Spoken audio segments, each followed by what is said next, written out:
Well, hello and welcome to that favorite part of the day where you sit back and we bring the topics and discuss. Unfortunately, today I don't have a nice topic to discuss, but it has to be discussed. And the topic today is heartbreaking. After next to die, who is next to die? Well, I'll tell you. Now, when Seth Kwame Boateng did this expose about Komfo Anokye Teaching Hospital, about how appalling the mother and baby unit was, that was aired on the 13th of this month. As at the 20th, 13 babies had died. 13 babies. Now, I don't have the number for the 21st, 22nd, and 23rd. But on the 24th, 3 babies died, which is a Friday. On Saturday, 4 babies died. On Sunday, 5 babies died. On Monday, 3 babies died. On Tuesday, 1 baby died. Wednesday, as in yesterday, 6 babies died. Today, we are still waiting for the count for today. But as of yesterday, 6 babies died. It is absolutely beyond anything you can imagine. I mean, it's a matter of national security or a health security that, you know, you clamp down, probably shut that place down and find out how this is happening or how it's to be corrected. How it's opening and running as everyday business as usual is beyond every common sense. In any civilized society, that hospital will be barricaded, shut down, and an immediate result will be fine. I mean, within the next 2-3 days, how do we solve the problem before we even think? Because the whole idea is that, well, there's a 43-year-old structure that will seat 1,000 birds, but it's 2 years away from completion if the money was ready yesterday. But as I speak to you, we are still speaking to investors, trying to find the money to see whether it will be completed. What will be the death count by the time there's that glorious sword cutting and all the cameras and the politicians getting their glory and their day on camera? What will be the count of babies who just lost their lives through no fault of theirs, but just because we did not prioritize it? My name is Nana Nsakwa, and this is PM Express. Today we're going to hear the women's anger and fury as to how this thing should be done like yesterday. Don't go.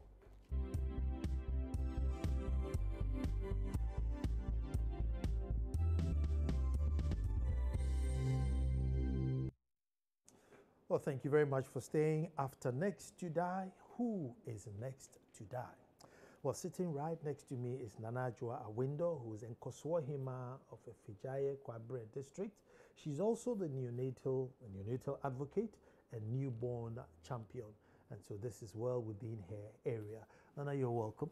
Nana, thank you for having us. Thank you. And then I have Liz Hefro Nasari, first time on the show, so she owes us Ambantemusa.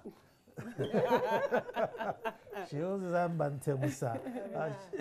She's an executive director, African Queen Mothers and Women Cultural Leaders Network. So this is also well within her jurisdiction. Liz, you're welcome. Thank you. Thanks for having me. Thank you. And Liz, I'll just start with you with how grave the issue is and our attitude as if it's business as usual. Yeah. And listening to you, you were counting how many babies died, and it was going through my head how many mothers have died. Yeah. Because if you're looking at the babies and you're looking at the mothers, Yeah, and they're losing 100 a year. And the facilities are not there, how many mothers have died? And it's a very grave situation.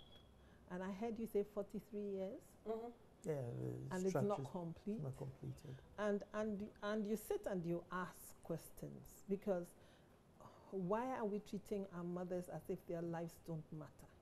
Why are we treating newborn babies as if their lives don't matter?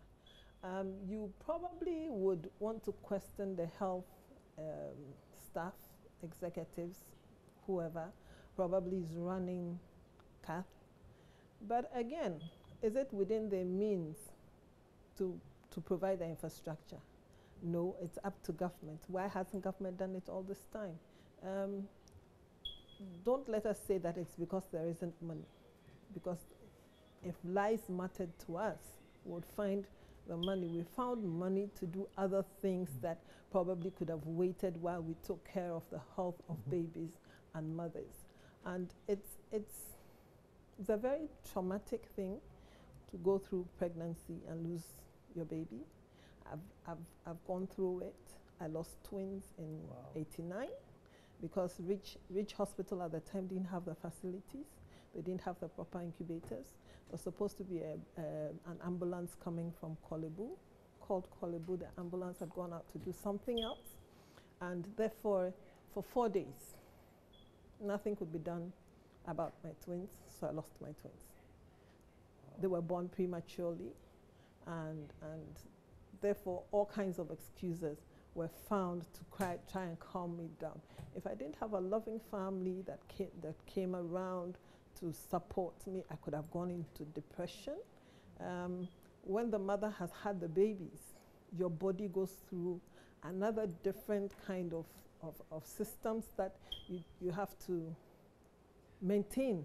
The health staff will tell you. But unfortunately for us in this country, you have a baby and maybe within 6 hours you're discharged, instead of proper care being given to you as a mother whose body has gone through a different kind of system.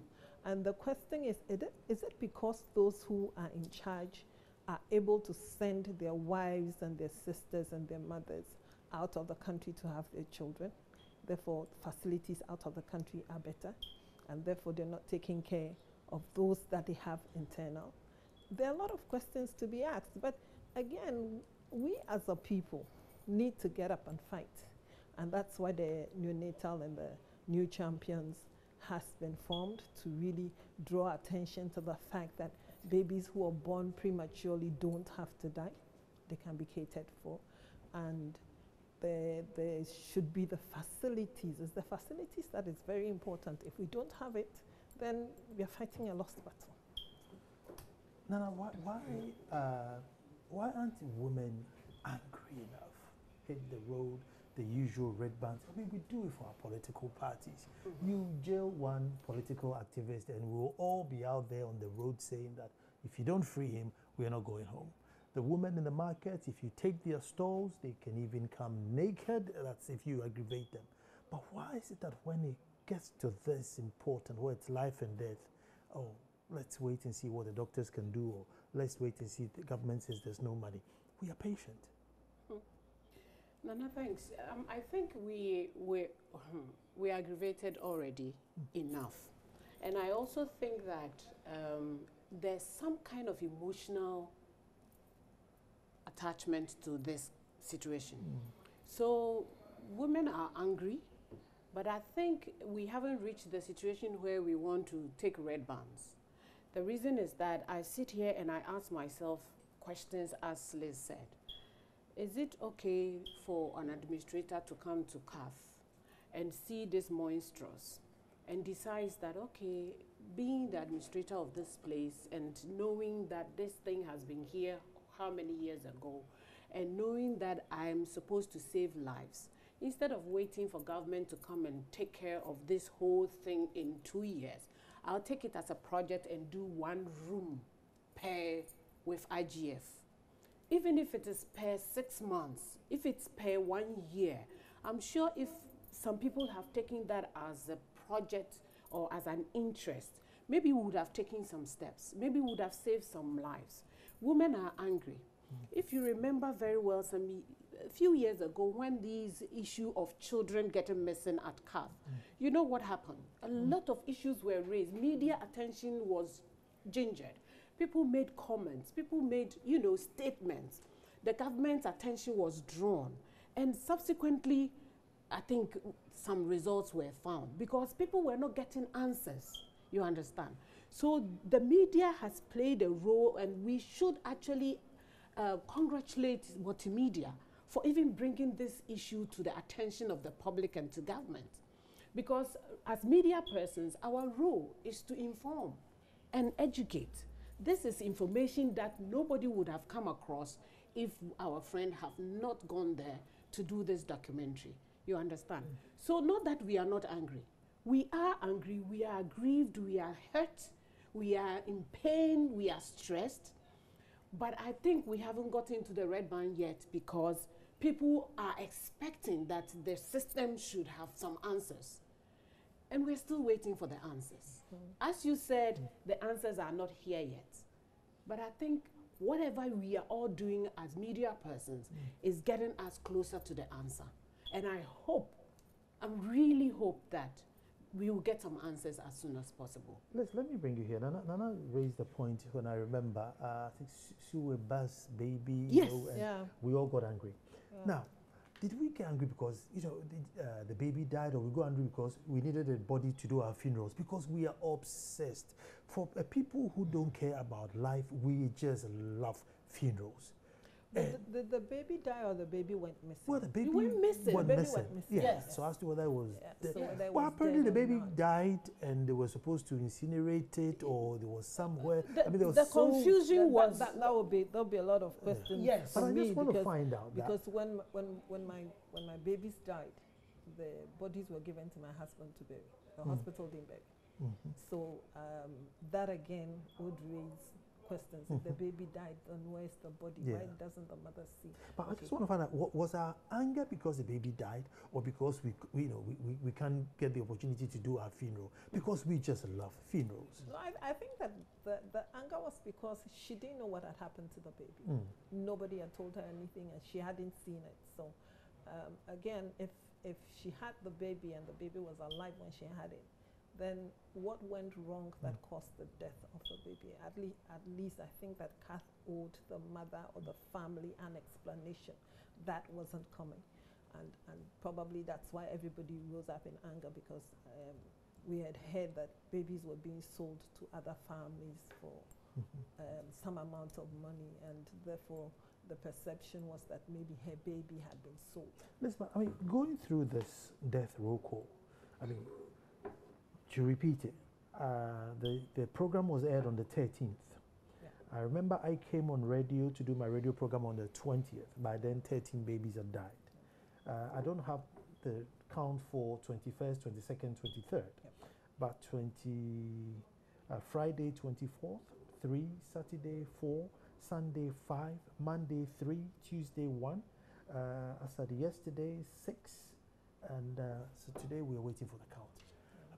I don't feel the same outrage. I don't feel that outrage that no, it is not normal, it is not acceptable.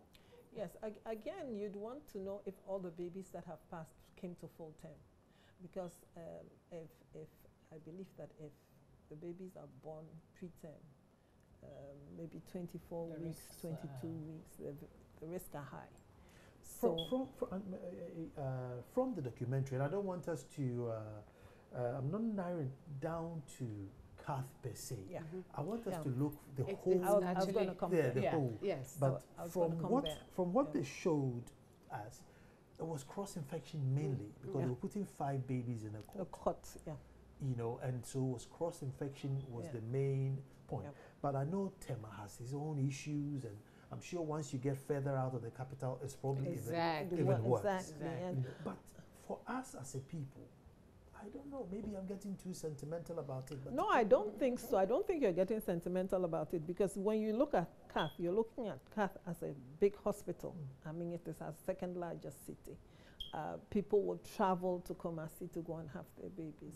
So if they do not have the hygiene that they need to ensure that there is not this unhygienic conditions where babies probably are contaminated or contact illnesses from each other. 5 babies in a cot doesn't really make sense. I mean, you're supposed to be having 1 baby in a cot, and even when you have the baby in a cot alone, you're supposed to make sure, and that's why you have all the nurses clothed such that even when they handle the babies are kept in such a way that the conditions are very hygienic, and therefore the chances of them living are very high. If we are not going through that, it's basic things you need to make sure that the nurseries are clean. A lot of disinfectant. There should be cleaning daily or probably hourly. The Kumasi one had no bathrooms, and therefore you need to walk all the way out of the hospital into town to go and use the public loo before you came back. I mean, and that is very serious. This is unpardonable. I'm sorry to say, because I mean, we're expecting that our friends at the hospitals, they are overwhelmed with the numbers, because obviously if you have numbers and the facility is not up to it, you try and manage as much as possible to be able to offer services. But to be honest, some of these things, if I don't know how much it costs to put, one toilet next door. So do we have to wait for government, everyday government, before we'll be able to achieve something? And yet the hospitals are charged. It hurts. It hurts for us to sit here as mothers. It hurts for us to sit here as advocates. It hurts for us to sit here as media personnel to listen to these things and not being able to do anything about it. I'm sure that is why I feel comfortable being an advocate and also be a champion, because we're doing our best. But to hear that after 3 years of championing neonatal, 3 years of championing newborn and talking so much about care, one institution can bring out these results, and that brings us back to the issue of what is happening at the other side, because the statistics, the data we are using now is KATH. Yeah. What is happening in Leklebi, what is happening in Akosombo Hospital, what is happening in Doma Hinkro, and we have champions in Doma Hinkro. I know they are doing their best, but we don't have all the data from the corners of our countries and the north, everywhere. If we put this on a scale, what is happening countrywide? So how far is our talk going? Yeah. We can only encourage the mothers. We can only support the younger ones who are getting pregnant as and when. We can only advise them to seek medical care. We can only encourage them to go to antenatal clinics. But if they do all these, and at the point of delivery, somebody does not do something, and we lose the babies, that means we're almost wasting our time, and that hurts. Really does. Let me go to the phones and say hello to Angela Jabnabwaji, Executive Director, the ARC Foundation, Champion for Women Affairs. Angela, you're welcome. Thank you, Nana. Well, Angela, today is an all-woman affair because this issue here, I just wanted to find out, how much fight women in Ghana are putting in particular women in labor, newborns, because some of the things are just unexplainable. It's almost like something you just write in a movie to make the movie look really, really horror. But for us as business as usual, and Angela, maybe you're not following, so let me give you the stats. Seth aired the program on 13th. By the 20th, 13 babies had died. I'm missing a few days, but on the 24th, 3 babies died, which was a Friday. Saturday, 4 babies died. Sunday, 5 babies died. Monday, 3 babies died. Tuesday, 1 baby died. Yesterday, 6 babies died. And today, we are waiting for how many babies are going to die today. I mean, it's who's literally next to die. I mean, that's the who's next to die. Angie, what can women do? I mean, the president is going to Kumasi, and I'm here. He's going to be addressing, party supporters and all that. But as part of that, what should he address? I'm happy the president is going to Kumasi, but I pray that will be priority on his list. This is something that should galvanize all Ghanaians.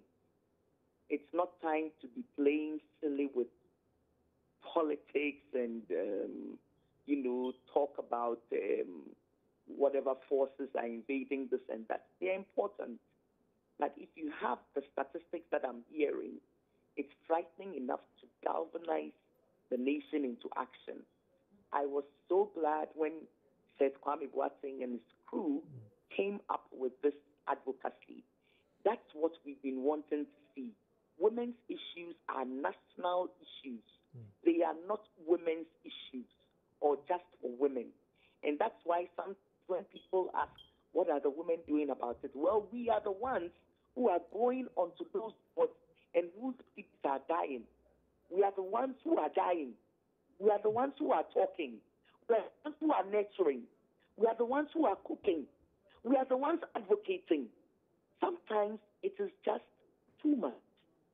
And that's why these issues are national issues. And it's time for both men and women, people in high and low places, to put their shoulders to the wheel.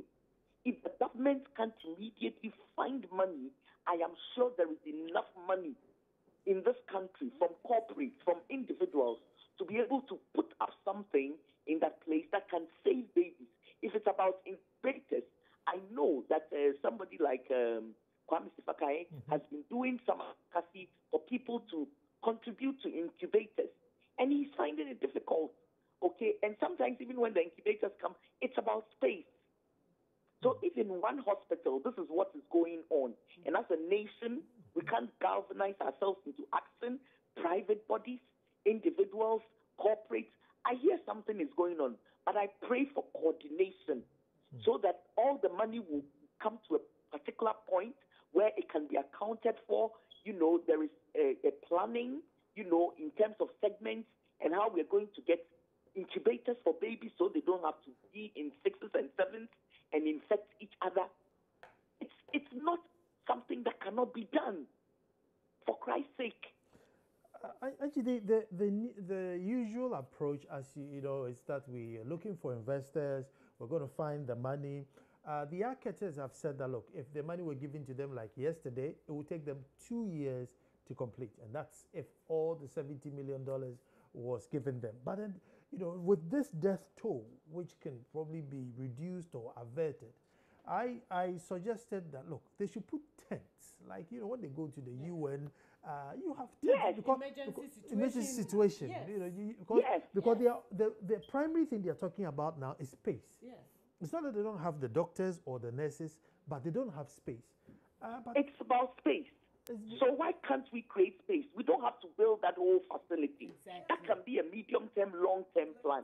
But is it a part of a facility? Is it about putting up, temporary structures? There are places where, there are camps, refugee camps and things that have what do they call them? These emergency kinds of places where they can have a neonatal care, postnatal care, and all of those things going on. Why don't we have a battle plan? We can have a battle plan. So if it's not about shortage of doctors, if it's not about shortage of expertise, and it's just about space, for God's sake, is there no space on the grounds of the hospital? Okay? Is there nothing that we can create sterile camps, with tents and so on and so forth, so that people can have can give birth in safety? We can put beds in tents. Once they are put, they're strong enough to hold the equipment that we need. And once we can have equipment sterilized and so on, so we can have a battle plan while we are looking at the medium-term, longer-term thing. This calls for leadership, I think. And leadership will not come from just women. It should come from all members, particularly high-placed members of society, politicians who are wasting our time debating things that are not bringing anything into the kitty, and so on and so forth. So please, I don't even know what to say, and I don't want us to turn it into a women's issue, because go look for the reports. It's women who have written these reports. Go look for the advocacy. It's women who have done it. Maternal care, yes.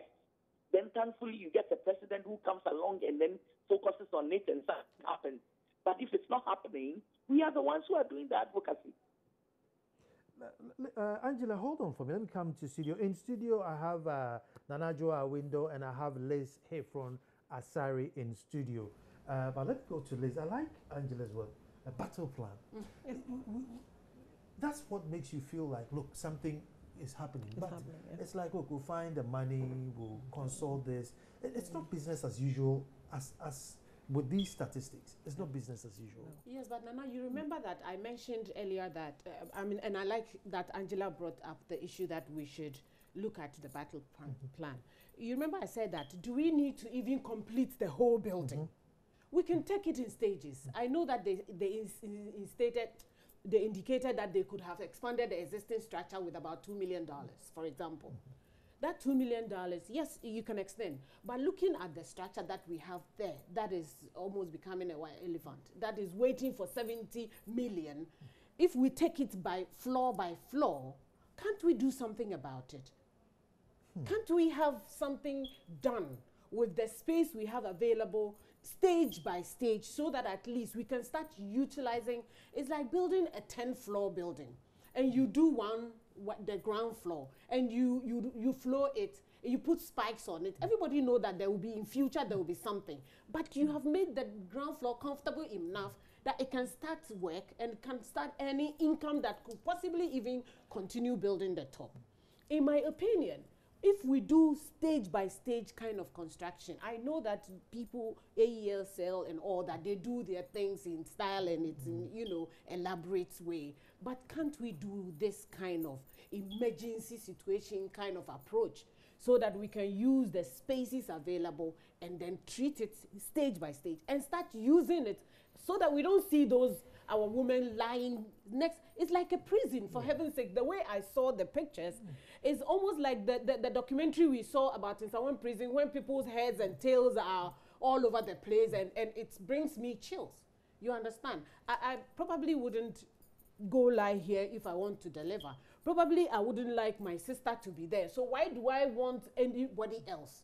Whether from my community or from my kins and kids, I mean, why should I expect somebody to be there if I don't want to be there in that kind of situation? And I find it very stressful, even for the health workers. Yeah. To be honest with you, I find it stressful for the health workers because I can imagine myself standing at KATH, knowing very well that I'm capable of saving this life, and I don't have inhabilator, I don't have oxygen, I don't have whatever, and I know that with something small I can save this baby's life, and the baby's life is waning away and I'm standing there helpless. I can feel for even the health workers already. You understand? So it is not the fault of the health workers as such. It is not the fault of a government, just that I feel that we have not taken that as priority. We have not considered our neonatal issues as priority in wherever, our agenda, from wherever, in our budgets, in anything. Otherwise, 70 million in Ghana here, we carried a lot of money to give to footballers. I'm not saying it's not good. It's good. But priority, this is life. We are talking about life, procreation. And so we decide to just cut it short.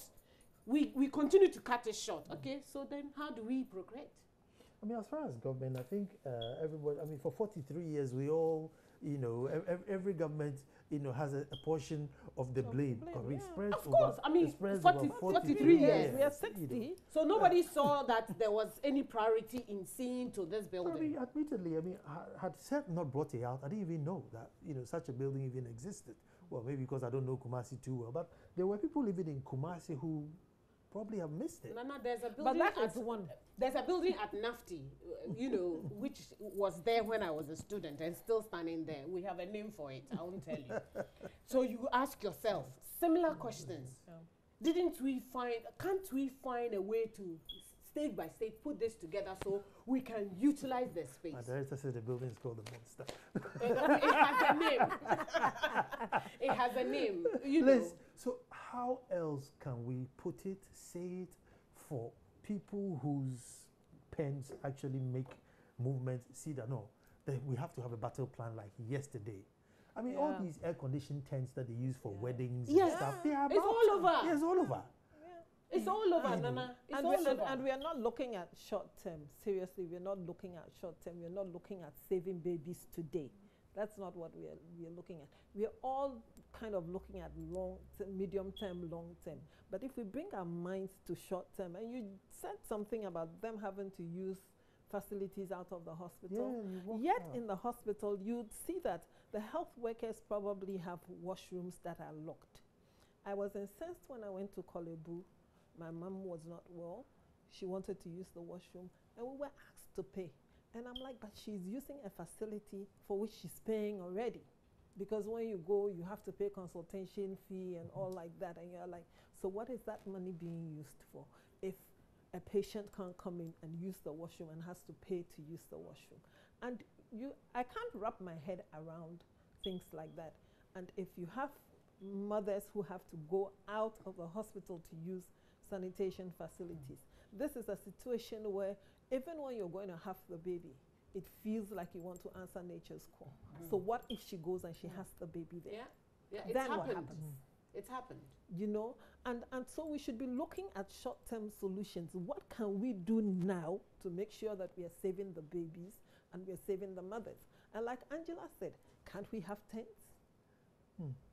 Can't we have tents? Can't we have camp beds in these tents where these mothers don't have to sleep maybe two on a bed, don't have to sleep on the floor, on the mats? You don't have to put five babies in a cot, because when the mother delivers, you can hand the baby to the mother and she'll stay on the camp bed with the baby. Because when she goes home, she has the baby to herself. I mean, let's look at short-term solutions to this problem before we start considering finishing the 70 something, whatever. Angie. Hello, Angela. Yes, I'm here. Angela, how or what can we do so that it doesn't become business as usual, particularly with this, neonatal issue? How can we say it? What can we do, either than going on the road with red bands? What can we do for the powers that be to know that no, it's not fair, things should be changed? Well, sometimes that's very useful to keep the issue, as hot as it is, because this is serious. This is serious. So sometimes, wearing red bands still works. The fact that Joy FM is at 8, morning till evening, and so on and so forth, and getting a lot more people talking about it, yes, we should continue. Not only that, there should be some amount of pressure. But if you're going to talk about what do we do now, I think it's a matter of leadership. Let the hospital CEO step into the front part of this. Whoever is the CEO, let the person take control. Exactly. Let the person say, this is my battle plan. Exactly. Everybody who wants to share in this is the place for the fund. This is the one who is administering it. Bring it. We have a short-term solution. We have our doctors. We have this. This is what we need for the short term. Until we start what Liz is saying, maybe the first floor, half of the first floor, and all of that. But I think that the CEO, whoever that person is, with his team, should step into the space for leadership and take control. Because the buck first stops with that person who is directly responsible for the facility. We know that person is not at fault. Many things have happened, yes. But that person should take leadership. So that all the good things that I'm hearing from some groups, from some corporate organizations, from the president, from the health ministry, from the media, from somebody who wants to donate 100 Ghana cedis, all those things will be coordinated in the very first term, so that we can draw money into a fund, and there are people who are waiting to execute the short-term plan. And it can be done. We can save more than half those babies who are dying on a daily basis. It can be done. Well, here they are putting some funds together anyway, but like we're all saying, before it's ready. Before it's ready, I'm glad that ladies agreed to come so that we keep this in the news. Liz, again, you raised the point that, you see, the people who would have to arrange this battle plan, I mean, they go to Leicester Hospital, Resolve, so maybe it's not as close, it's not as close at home as it is. It's your young who it's your dear. Exactly. It's a bit far. If it doesn't happen to you, you don't feel it. Never imagine the entire hospital minister and the wife is on the floor giving birth. How? But Nana, private air conditioned room. Exactly, and you can afford to go to. No, but you can go to Komfo Anokye today, I'm sure. And I'm sure that if a minister's wife walks into Komfo Anokye, they'll find a very comfortable room, air conditioned, with all the sanitation facilities and make sure that she has a cot to herself and all that. If a minister's wife should walk into Komfo Anokye, but why do we treat each other that way? You know, and when you come back to think of it, and Angela did say that it's not a women's issue because the woman does not procreate on her own. There is a father to that baby. There is a family that probably is anxiously waiting for that baby. And it sickens me and annoys me, especially if you're thinking that that mother who has just lost the baby has struggled for years to get pregnant. And this probably is going to be her only chance that she has missed. That's opportunity. Then, you know, so it's very incensing. If women go onto the streets and make so much noise, Angela is saying that we should keep it in the news, and I think that that's what we should do, because in the end, somebody is bound to pay attention and do something about it. But we sit back, and because it's not close, we don't feel it like the people who are feeling it. And like Nana Hima was just saying, there are those who can afford to go to the private hospitals, so probably don't feel it as much as those who have no other choice than to go to the public hospitals. And we have let our public hospitals run down. And you said it's not a government thing. It is a government thing. What has the government been doing all these years? What have the CEOs been doing all these years? What targets have we set for the people that we put in the office, such that you ask them at the end of the day, what have you been able to achieve? What's your output? You know, you ask them at the end of the day, as the CEO of KATH, were you able to save lives? Let me go on the phone and speak to Seth Kwame Boateng, who indeed brought this story to light. Hello, Seth. And let me see, Seth is also the Abakuma Hini in the Dumasa, so he's a chief. Okay. Hi, Nana. Hi, Nana Jenny Boateng. Hi, my king. Seth, let me congratulate you. Yes. And I think the whole nation is proud of you. These are the stories. We are actually clapping for you, Seth. Oh, I'm grateful. We thank God for grace. If Jesus was alive, you say these are the weightier matters. Seth, give us an update. What has happened? Okay, so you have given the statistics, and that is the case. The doctors told me this evening they can't give us figures for today about the death, so they can get us tomorrow. But what I know is that the president, as you're aware, is going to Kumasi, and Komfo Anokye is one of the places to visit on Saturday. Since then, I've had a number of meetings with some high-level individuals in this country, people who have even called, willing to donate equipment, ship down a number of medical supplies. And I know that I've met the first lady and the second lady already. They are also taking up this project, and I'm scheduled to meet them again, God willing, Monday for further discussion on this. I'm aware the first lady, they also go to Kumasi, Komfo Anokye, to see for herself what can be done. And she's also looking at the short to medium term things, interventions you can activate to salvage the situation. And I heard one of my mothers talk about building the block stage by stage. Yes, if we had done that in the past, we would have completed this already. But for now, they can't finish one floor and used. The way the building has been designed, everything is joined.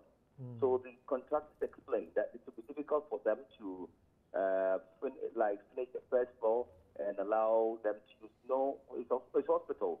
They can't do that because whilst construction is underway, it may there may be some noise or some sounds that may interfere in the activity. So that's another difficulty. And the tent issue, they told me that some time ago a chief donated a number of tents to them, but they have difficulties. If you were to fix them, the ground design and everything. And another issue has to do with sewage and their oxygen pipes. How to do the connection through to this very tent is another issue. So it's the reason they are looking at one story which is available that they can do 2 floors. And if we get the resources in a matter of 1 and 2 months, we can do this. The contractors have told us that if we get the resources, this can be done. So that's what we're looking at. And I think by next week, the multimedia group will start the fundraising activity opportunity to get money to help mothers and babies over there, Nana. Have they given an estimate? This 1-2 story, is there an estimate of how much? Yes, an estimate they gave amount was around 8 million, but we told them that, and they told us around what, 8 million? 8 million, yes, okay. And they told us that it would take 2 years for them to finish. No multimedia group met management last week. Then our management told them, no, we want something we can do in a matter of weeks or months, like 1 to 2 months. So they should redesign their plan and get back to us. Hopefully tomorrow we're going to get response from them so that we activate the fundraising thing we have planned. Oh. Now, listening to Seth, let me digress a bit, talking about KATH. It's not only with KATH, and him talking about people contributing logistics for the hospital. And I have somebody who works closely with the Ghana Health Service, and the people outside who have been able to gather logistics together, and the Ghana Health Service is asking them who are sending the logistics to us in Ghana free to pay $8,000 to clear it from the ports. And I'm like, they're giving you this for free and you want them to pay duty on it. Wow. I mean, so again, you go back to ask, what kind of laws, what kind of policies do we have? And then to transport it to the rural areas, it's going to cost whoever is going to take the logistics to use. And it doesn't make sense. In Kolebu, there are facilities that are not complete. When the Axim gas explosion happened, there was a lot of hue and cry. There's an ICU edifice at the Plastics and Reconstructive Surgery sitting there to be completed. It has been there for years. The equipment has come in. Installing it has become a problem. So people are still dying from burns. So let me come to you. This emergency unit, I mean, speaking to the doctors, how much relief would it bring? Oh, I hear a lot said, but have I got Angela? Hello? Angela, we heard Seth. So something is happening. Yeah, in fact, he wanted to come in again, but I don't think you heard him. No, okay. I would have been interested in hearing what he had to say while he was talking. So something is happening, and I'm glad that it was taking the initiative of one person and a team to bring this to the fore and to want to do something about it. That's taking a further step in just doing advocacy. I believe in advocating and also responding. Yes. Otherwise, somehow just one doesn't work all the time. So we're really happy about the work that's going on and what is starting. So that's why I'm saying that whoever the CEO is, I'm sorry I don't know his name. I think I've heard him speak. That he should really, this is his time. If it's a hair to, this is her time. This is the person's time to really coordinate the processes. I don't believe that we should get entangled in the bureaucracy that will come with this has to happen here. They are able to do internally generated funds, so they have enough control over being able to do this and do it well to have a response. Angela, let me, you see, the issue is so overwhelming that we are scared, even though we are talking generally about all hospitals. As far as remedy is concerned, we are focusing on KATH because the issue is so overwhelming. You are scared to even go to Tema or anywhere. You are scared because it's like, because KATH is huge. Yeah, KATH is huge, and the problems coming there. You really are scared to go and get stats from anywhere else. So we are touching and going, but maybe we have to be brave and do a nationwide count. You see how much more help is needed. Yes, absolutely, yes. The Ghana Health Service, the Ghana Living Standard Survey, they have the statistics, and they are not pretty, and they know that the statistics is just the icing on the cake, if you like, because of the fact that we still have heavily underdeveloped rural areas, and then even though there are a number of CHIPS compounds around the nation, that's trying their best to do what they can. Response is still difficult when it comes to maternal health, child morbidity, child mortality, and so on. But, technology is helping in some parts of the north. Simple technology where, and those hard to access places, midwives are able to talk to people in central areas because of use of mobile technology. These are things that we should explore some more and upscale or trickle down. So things are happening that are good. But because as a nation, we are often not good at coordinating. For me, Ghana, most of our problems is about coordination, monitoring, evaluating, and learning from our lessons, and then applying the lessons well. Okay? So somewhere along the line, the chain breaks. And then the things that are going on that are good, we lose the lesson. And the things that are very bad, it tends to get very, very bad before we respond. So yes, we are frightened to go for statistics across the country, but I can tell you for a fact that in some parts of the northern region, there's some good things that are happening when it comes to maternal mortality, and it's just maternal issues, and it's just about use of technology, okay? And then being able to get responses on the ground quickly, and then upscaling the use of these new technologies to respond to women so they don't die in childbirth. I think these are some of the things we should be looking out for. But of course, if you are not in the bureaucratic system, you can only talk from the outside. You can only advocate. That is why today I'm calling upon somebody who works within government, but who has enough power to be able to step into the leadership and ensure that a short-term battle plan is executed at KATH. Now, how much will awareness, education, knowing your rights, how much would it help in situations like this? I mean, if you turn up there and say, look, I know my rights, I'm not allowed to lie on the floor. I don't know. I mean, I was talking to Dr. Dodway on mental health. And so I tell them, don't the patients, the people who bring the patient complain about the care and everything? I just go, how do you tell it to me? So, so I mean, even if we do the education and the rights and you come there and there's no bed, I mean, what rights are you going to demand? Nana, you remember I mentioned earlier that as advocates, we can do so much. But the end result is for somebody to be responsible for the next step. We can do the education, we can do the encouraging, we can do the motivation, we can do all the, the talking. But it's somebody else's responsibility to take the step to solve one small thing at the end of the tunnel so that we can see light.